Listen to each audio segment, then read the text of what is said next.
Doctor صاحب کیا واقعی فلسطین اور اسرائیل کی اس حتمی جنگ میں آدھی دنیا کود پڑی ہے؟ میں کہتا ہوں پوری دنیا کو کودنا چاہیے بھائی. اچھا یہ 70 سالہ فارمولہ، بلکہ اس کو ہم جب پاکستان بنا تھا تب یہ اسرائیل شروع ہوا تھا نا قابض، 70 سال سے بھی زیادہ عرصہ ہو گیا ہے، اور ناانصافی ہو رہی ہے فلسطینیوں کے ساتھ. واجد صاحب ناانصافی 70 سالوں سے.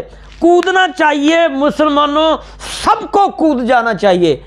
اگر حق مسلمانوں کو حق نہیں دلوا سکتے تو پھر دریا میں کود جاؤ، خودکشی کر لو. بھائی تمہارا کیا فائدہ اسلحے کا، تمہارے فائدہ کیا فوج کا، تمہاری قوت اور اسلامی ملکوں کا کیا فائدہ کہ مسلمان فلسطینیوں کو تم ان کا حق نہیں دلا سکتے، ان کے مقبوضہ ذات نہیں چھڑوا سکتے، ان کے گھروں کے قبضے نہیں چھڑوا سکتے. تشدد ظلم فلسطینی عورتوں پر یہودیوں نے جو روا رکھا ہے، بچوں پر، تو ویڈیو تاریخ آئینہ سب دیکھ رہے ہیں. آدھی دنیا نہیں، اس وقت پوری دنیا کود جائے، فلسطین کے حق دلائے، فلسطین کی جگہ چھڑوائے. اسرائیل نے جو 70 سالوں سے مظالم ڈھائے ہیں ان کا بدلہ لے کے دے. بلکہ میں تو چاہتا ہوں اسرائیل کا نام و نشان مٹا دے. یہ نامراد ناجائز قابض ہے. اسرائیل کی ٹوٹل ہسٹری پڑھو، کب بنا، کیسے بنا، کس نے بنایا، کس جگہ بنا، اس کی پراپرٹی کہاں سے لی، کس طرح لی.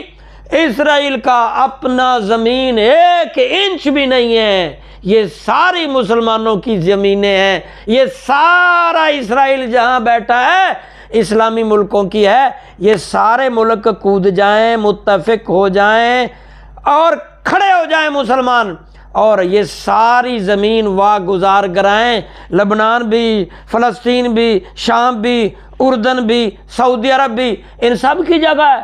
مصر کی بھی ہے. یہ سارے مل کے، یمن کی، وہ سارے ملو، تمہاری جگہوں پر یہ قبضہ اسرائیل فنش کر دو، اسرائیل کا نام و نشان مٹا دو. یہ یہودی یہاں سے بھاگ جائیں یا مر جائیں، اپنی اپنی جگہیں اپنے اپنی موجودہ صورتحال کو مد نظر رکھتے ہوئے فلسطینیوں، مجاہدوں کا اور مسلمانوں کا کیا فیوچر ہے؟ یہ مستقبل اگر جہاد نہ کیا تو کچھ نہیں ہے بھائی. جہاد کے بغیر کچھ نہیں ہے. یہ جہاد ہی سے بقا ہے. مسلمانوں کی بقا جہاد سے ہے. ہم جب جہاد کر رہے تھے، ہمارے اسلاف صلاح الدین ایوبی، عمر فاروق، سعد بن ابی وقاص، یہ جتنے بھی ہمارے مجاہدین تاریخ کے اندر ہیں، جب جہاد کر رہے تھے، فتوحات ہو رہی تھی، دنیا پہ ہمارا نام و نشان تھا، ہمارا دنیا پر بولتا تھا، جھنڈے لہرائے جاتے تھے، اسلام بڑھ رہا تھا. ہم اللہ کے لیے جہاد کرتے ہیں، اللہ کے لیے آگے بڑھتے ہیں، اللہ کے لیے. جب سے ہم نے جہاد چھوڑا ہے ہم بہت نیچے چلے گئے، پسے پشت ڈال دیے گئے، ہمارا نام و نشان مٹایا جا رہا ہے.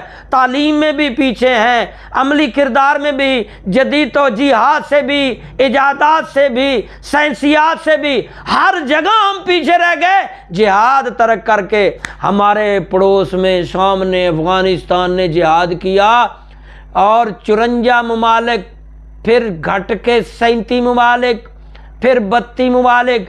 آخر میں امریکہ نے کہا بھائی مجاہدو 20 سال ہو گئے تم جہاد نہیں چھوڑ رہے، ہم ہی چلو ہار مان لیتے ہیں. بھاگ گیا. اب وہاں دیکھو اسلامی ریاست موجود ہے، یہ جہاد کی وجہ سے وہاں موجود ہے. ڈاکٹر صاحب بڑی مہربانی، بہت شکریہ، بہت شکریہ. تو میری بھی چلائی کہ کوئی بند کرنا یار.